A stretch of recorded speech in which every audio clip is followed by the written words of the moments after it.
My name is Josh Richter, and this is Still Shot.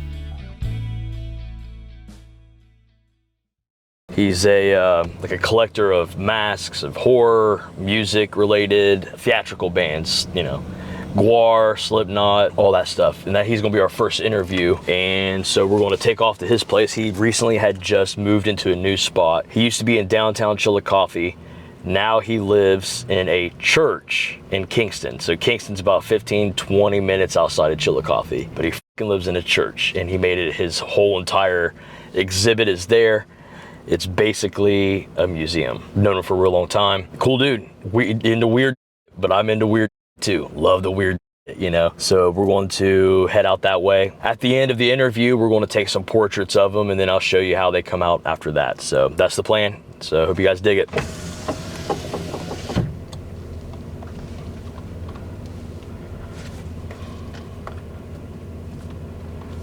But I'll run over somebody. There's a guy working at the gas station that we stopped at, and he had his hair dyed this hot pink, this older dude. And every time I go in there, like, he's always acting like he's having just like the best time. And it's wild because it's like he works at a gas station. Like, he just I don't even have fun doing things that I like. And he's in there just having a great time at the gas station. It's like, goddamn, I'm jealous. Oh, he's sitting outside. Look at that son of a bitch.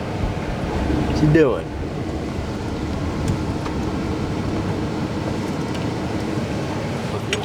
We're here. AJ is our very first person for this, and if it's fitting, fall time. We like kind of skewed over it, but I've noticed that the Gravedigger and Bigfoot stuff, big time Chillicothe, Ohio type. Everybody loves white trash stuff, fair stuff, you know what I mean? So I want to go over that, because this is like what, a whole toy thing? Is that what this is?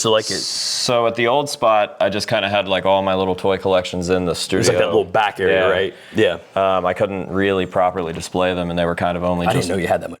I didn't know you had that much stuff.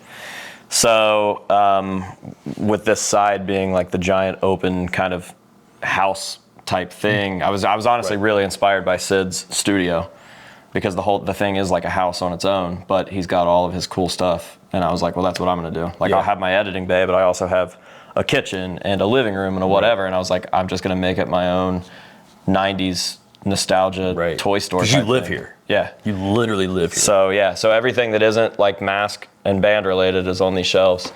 And it is literally just like nostalgia lane. Yeah. It's crazy to walk down it, so.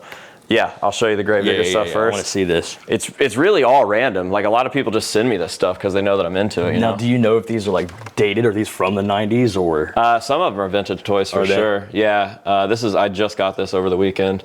This dude with tracks, and it's really fun. I don't play with any of my stuff, but I played with that. Control? Yeah, it's sick. It rips. But yeah, dude, he's just the sickest. I mean, what are we talking about?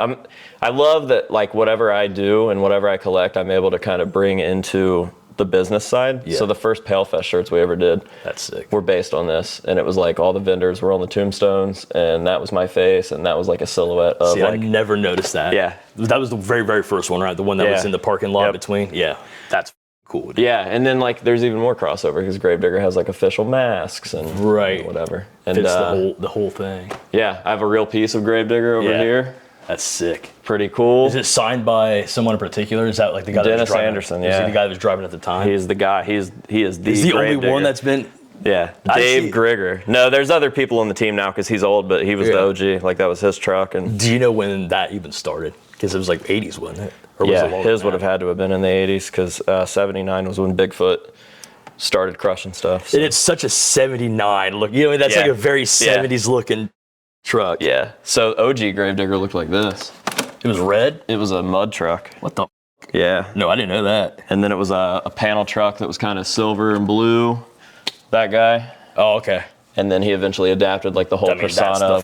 That's the one. The one, for sure. This is the one I remember the most. Yeah, so like I've got the Gravedigger section. What a good name. You know what I mean? It's so dark. Dude, if I ever have to get like an alias, Dave Grigger. That's a good one. Yeah. Do that. Tech decks. Yeah. Anything with wheels, basically, except for something that you guys will see here in just a second. And then it just So what was your first, because you bike and you skateboard. Yeah. Was there one that was before the other as far as what you started doing first? Like actively, you know? I started skateboarding first because my grandpa took my training wheels off my bike and I was pissed. So I was like, I don't even want to with this. I don't want to have to learn. Yeah. And like I need something else with 4 wheels. The Tony Hawk game had come out on Nintendo 64. Yeah. And I had a skateboard that I got for like a random birthday or something, and I was like, that looks cool. Yeah. So then I started doing that, and it was game over. Sick. Yeah. So tech deck, because that was I remember when I was super popular, dude. It was to the point where I remember people in high school, still doing it. Oh yeah. And I never did it because I used to get ours taken away and everything. Yeah, yeah. They go in there and trade. Yeah. They have the wrenches and like wrenching their fucking wheels. Yeah. It's wild. That was the good stuff. Those used to get in trouble for Pokemon. Yeah. Everybody would take their Pokemon cards. I remember whenever Blue and Red came out. Yeah. For Game Boy, and I loved it. I loved it. Yeah. It was so sick. Yeah, I never got into the cards though, because I think that was like a little bit after me. Maybe was it around the same time? Because I don't remember. I think the cards came first. Do you think cards came first? Yeah, cards came first. I played Magic the Gathering as a kid. Did you really? Yeah. See, that's the stuff I never touched. Yeah, I was into the nerd. It's like deep. Yeah, deep state. Yeah, just deep state nerd. Yeah, man. I don't know. Pokemon. That's sick though. Goosebumps. See, yeah. I didn't know you did this too. I knew you had like books. I've seen you post. Dude, I remember this. I told you, dude, it's nostalgia lane. Dude, I remember that. I forgot all about that. The hand puppet thing, right? Yeah. Yeah. That was like their version of the Boglins. Okay. Yeah. Did you ever get into Mad Balls? Oh, yeah. Mad Balls were hard. I have some laying around here. You have some Mad Balls? Oh, yeah. Dude, this is so sick. Yeah, luckily I found a way to monetize my collecting habits, so I guess it kind of feeds itself a little bit. Paid off. Yeah. And seeing the mask too, because knowing how important that was to like the show. Mm-hmm. I remember we were trick-or-treating, right? And we had like left early to make sure to catch the premiere of that the episode The Mask, you know? Yeah, it's sick. It was honestly kind of way too scary for like children's horror. Dark. Yeah, the concept even. Dark. Yeah. Dark. Where the kid comes out at the end and he's wearing the mask. Yeah. Up, man, the little brother. Yeah, this is my guy. He's the one that was like Slappy? Scarred me as a child. That's his name, right? Slappy? Yep. Yeah. That's the one. That fucked me up, man. I think that was like, even though like I grew up in the era of Child's Play and Chucky, this was way too, like you said, adult to be like, look at this thing. It's haunting. It's fucked up. Yeah. It scares me. Him running up in that, it was an attic or something like that. You hear his little feet going. Yeah, it's so sick. Dude, Slappy was the man. Dude, are these like newer? Oh yeah, those just came out last year. No shit. Yep. So is there a big nostalgia market like coming back? Because I know fashion-wise that's coming back. Yeah, I don't know if I'd say it's big like Funko Pop big. I mean, they did release Funkos, but we'll take what we can get. Dude, I'm into it. Yeah, I'll never forgive Harry Potter. Because Goosebumps was the biggest selling book series of all time. Yeah. Ever. R.L. Stein was the biggest author of all time, and then Harry Potter came along. So they used to call him the Stephen King for children. Yeah. Yeah, literally. Now that's my dog right here. Yeah, dude. Stone Cold section, which it's kind of just an Attitude Era section because I've got an Undertaker spot and then some Kane stuff, but Stone Cold is the best of all time. I go back and forth between Stone Cold and Shawn Michaels. I love Shawn Michaels. I don't know, man. Shawn Michaels is cool, but I just... Stone Cold changed it for everything. The moments that Stone Cold has. Like, I can just close my eyes and see the Corvette being filled with concrete or the milk truck or, like, all of these, like, things that he did. Whenever I seen a TikTok clip, and I got all fucking, like welded up because it was whatever. It's so stupid. But it's whenever Stone Cold, even though he was in a feud with Vince McMahon, and whenever they were with Undertaker, and Undertaker was crucifying Stephanie, and he runs out, and the crowd just going nuts because that's his enemy, but he saved her anyway. It's so hard to explain unless. Now, this isn't like a sexist thing, but it's very much like it's a dude thing. Either you get it or you don't. Yeah. And especially from our childhood, you watch that, and the storytelling was. I don't know how they did it, dude. Every week they did it for years, a whole decade where it just was. It was amazing. Yeah. Dude, the way. And Stone Cold's career was so short compared to so many people. Yeah. But the impact was insane. It was the most insane thing that wrestling has ever fucking seen. Yeah, absolutely. I always tell people, like, there's just no argument with the generation thing. Like, the Attitude Era is forever untouched. It'll never 96 ever Bulls, be. right? It's the Mauled kids are always talking about, like, ruthless aggression. And I'm like, dude, there's no comparison. There's just no comparison. So, whatever. I talk about that to somebody sometimes because, like, I haven't watched wrestling in a really long time, like, heavily. And there's parts that are cool here and there, but it's so disconnected that I think that it's hard for me to get into without, like, comparing because of how much I love the Attitude Era. Yeah, nothing's... it sounds silly to complain about because we're adults and we all knew that it was fake anyways, but, like, there's no kayfabe anymore. No kayfabe. And I loved that. I loved it, too. It was... They... and stuck by it. Lived the character. Yeah. I legit thought that they didn't like each other half the time. And half the time they really didn't. So that works out. So whatever. So sick, dude. So are any of these like used or? This is the only used one I have. No fucking way. Yep, that's the one. So this is, it's kind of a really weird one because it was used by Kane. Yeah. And then it was used by Imposter Kane. You remember that storyline? And then it was used by Kane a couple more times for like video game promos and stuff. And that's why it looks the way it does, because in the video game promo, he like takes it off and then catches it on fire. And you just like see the mask hit the ground on fire and burn for a little bit. That's the one? That's the one. How did you fucking get that? The production company that shot the commercial had it and threw it on eBay, not knowing what it was. They priced it as like a replica. I was driving to Colorado and my buddy Mike was in the car and he was like, dude, there's a real Kane mask on eBay right now for like really cheap. So I bid on it, or I guess I did buy it now, and I won it. Yeah. That's incredible. Yeah, it was really, really weird. Has Matt seen that? I think so. Yeah, I'm sure he's had to at some point. Yeah, I didn't know you had that. Yeah, no, that was a sick one. That's incredible. Dude, I'm into it. Kane was the fucking man too, dude. Oh yeah. I like Kane more than The Undertaker. Do you really? Oh yeah. You know what? I kind of understand that. Kane was very much the bastard son. Yeah. The whole storyline of that. He was the first one to come up and be able to whip The Undertaker's ass. Like nobody had ever seen that before. And also, as many great gimmicks as The Undertaker went through, he went through some kind of like American Badass is literally the character that you were just doing over there. I like the American Badass. Oh God. I liked. Oh, they call me cowboy, a badass in black. Dude, I liked it, not nearly as much as obviously real Undertaker. But yeah. I can't believe they rebranded it and it lasted as long as it did. Dude, honestly, horrible gimmick that never should have worked, but he made that work. I like how Stone Cold is just him. There's a video. It's like part of one of those. He was doing like cutting promos whenever he hurt his neck and he was back home and all that. So he was just like doing like little things, and there was a camera crew there, and he was obviously in character. Just the porch thing. Yeah, I know. You trip off that porch and we'll kick your ass.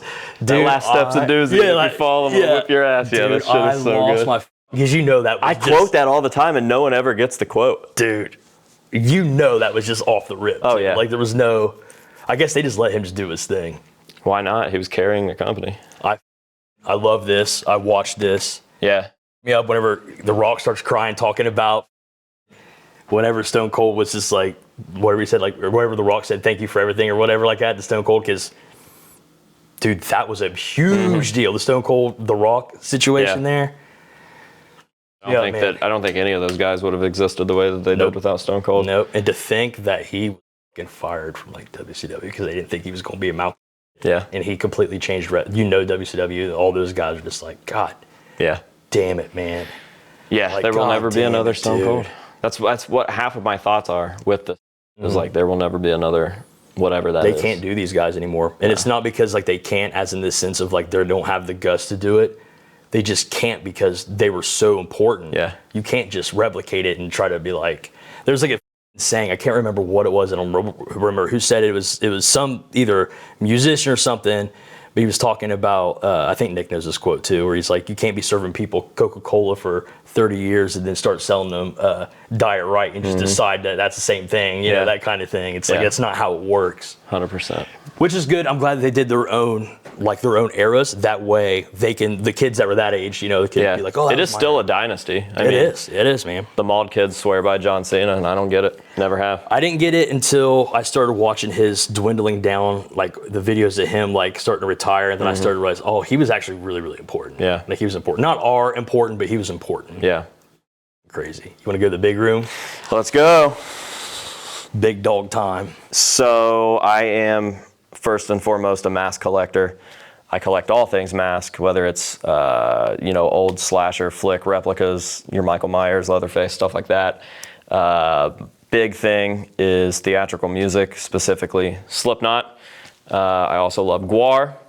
I love Buckethead. I love Les Claypool when he would do mask stuff with Primus, Wes Borland.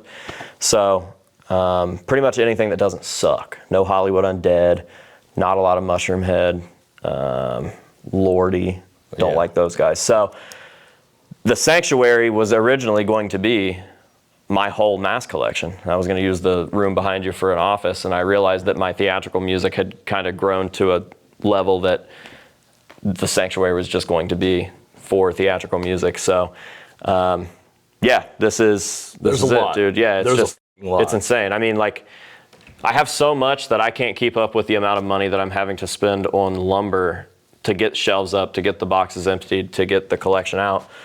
You probably still got stuff that's not even up yet, don't you? Oh, dude, unbelievable. Yeah, just boxes and boxes. It's all well hidden right now because I'm getting ready for like a housewarming party. But the cool thing is, so like I found a way to make this my job and make YouTube videos about the collection and stuff that kind of spreads out from there. But with this spot, I treated it less like a museum that was for the public, even though the last one wasn't really supposed to be. You know, we had like all the events there and stuff, and it was made to walk through.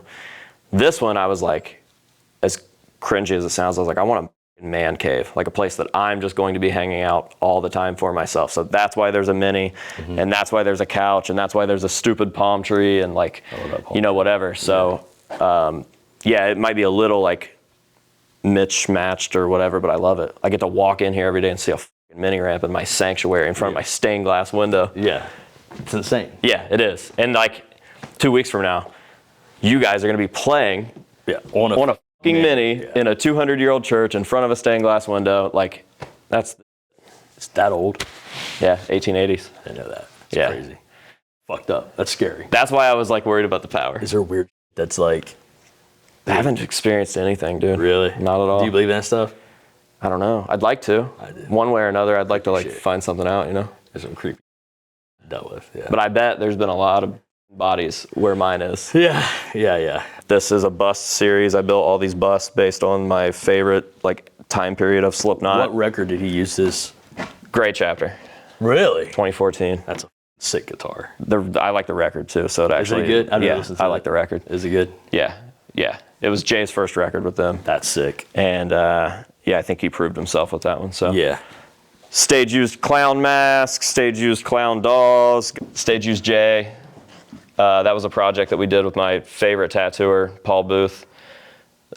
Somehow he, myself, and Jay all crossed paths in the same like couple of months. So we were able to get 3 masks kind of tattooed by Paul, and one of them stayed with me, one of them went to Jay, and then we raised money for charity by auctioning the other one off. So we did, sick. Music Cares. That fucking rules. We got $3,000, like $3,500 donated. That's sick. To them. So that was sweet. Love that. Yeah, and then like the Baber, I hardly know her. The Bather performance, dude. I still bring that video up and show people. How sick is that picture? It's so insane, dude. It's so sick. Yeah, I was lucky enough to see it, but I was even luckier that Jay was like, "Why don't you go out there and be the Crimson Ghost?" Dude, he was so into it. Yeah, it was cool. He's the man. I never would have thought that he would have been that into it and that cool, and like just for that period of time that he was like like he was welcoming it. You know what I mean? It was cool experience that I can never fucking explain unless you were a part of this thing that we all did together. Huge deal. Huge deal. Think about it all the time. Me too. Still to this fucking day. AJ himself was also born and raised in Chillicothe, so we have a lot of the same shared experiences as far as music goes and like counterculture stuff, you know, music, horror movies, all that kind of thing. And so it's a really cool thing to be able to share with somebody that kind of gets the niche, what would you call it? The fringe of artistic society, I guess would be a good way to put it. So it was a cool thing, man. And I'm really happy we did it. It's always awesome hanging out with him. He's very interesting. He's very creative. So to be able to do something creative with someone that is already creative, it's a really, really cool collaborative effort, you know.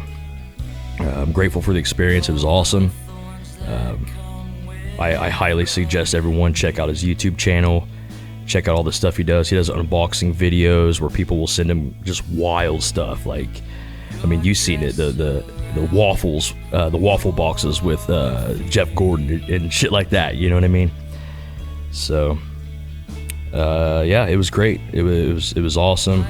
Thanks for everybody for watching. And here's a couple of the portraits that we shot together. Hope you like them.